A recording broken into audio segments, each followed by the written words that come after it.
this is Old Newbie from the Old Newbie VR Show, and today we gotta talk about the missing link to VR gaming and VR gaming success. Okay, so what is the missing link to VR gaming success that I think it is? And I think it's Japanese VR games. Japanese VR games. Now, the reason why I think this is we haven't seen too many VR Japanese games, at least not from any AAA or even AA developers. We've got some indie Japanese games such as Ruins Magus or The Tale of Onogoro, which are actually pretty good games, but they were made by indie developers with teams of maybe 2 or 3 people. And we have not seen an influx even from the big companies like Sony, who actually have PlayStation VR, but we have not seen any of those first-person titles for VR from these Japanese companies.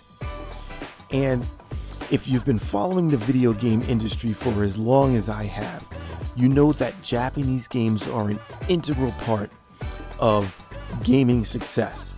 Whether it's the console, whether it's first-party games, those titles are the titles that actually carry game systems. They carry the industry. People will go out and buy a game console for one of those Japanese games. Any one of them. Name something like Square Enix and their Final Fantasy series. I remember the first PlayStation when Final Fantasy VII was announced. That was a console seller. Mario for Nintendo, that's a actual Japanese game developed. Legend of Zelda sold I don't know how many Switch consoles for Breath of the Wild. So Japanese games are an integral part of the industry and gaming success. And VR is missing that. We haven't had any large titles, mascot titles, or anything from Japanese game companies. And that's something that we need. Now, I think it all kind of goes back to Japan hasn't actually embraced VR in totality yet. There were some signs when VR first came out. Like in Tokyo, there were these VR centers that were popping up back in the early days of VR with the Vive and Oculus Rift. They actually had some VR centers that had a bunch of HTC Vives that were hooked up, and they treated them like local arcades. So you would go, you'd pay to go to this center, you pay to go in, and then you can experience some stuff. I mean, even Nintendo licensed Mario Kart, and Nintendo licensing their IP it's something that is far and few between, but they did it for VR, and you can actually play a VR version of Mario Kart where you're driving around and you're actually throwing the stuff out at the other folks. They had a Dragon Ball Z game, and they had some other stuff. But VR is missing Japanese games for the home user. And it's going to be up to the Japanese companies to realize the potential of VR and start producing games for it.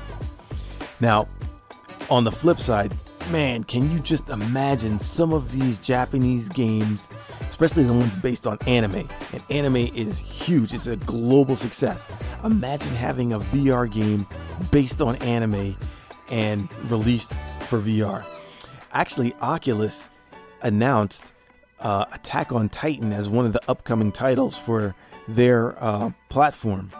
But before that, there were at least 2 or 3 indie Attack on Titan games that were made by indie developers, not even official releases. These are just folks that did it on their own time, because these particular titles and these particular IP just completely lend themselves to VR.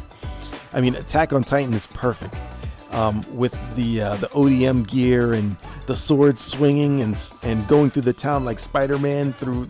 It's just perfect for VR. Now imagine a Gundam title where you're piloting a Gundam robot, or Macross where you're flying a Macross fighter. All of these games would be so perfect in VR.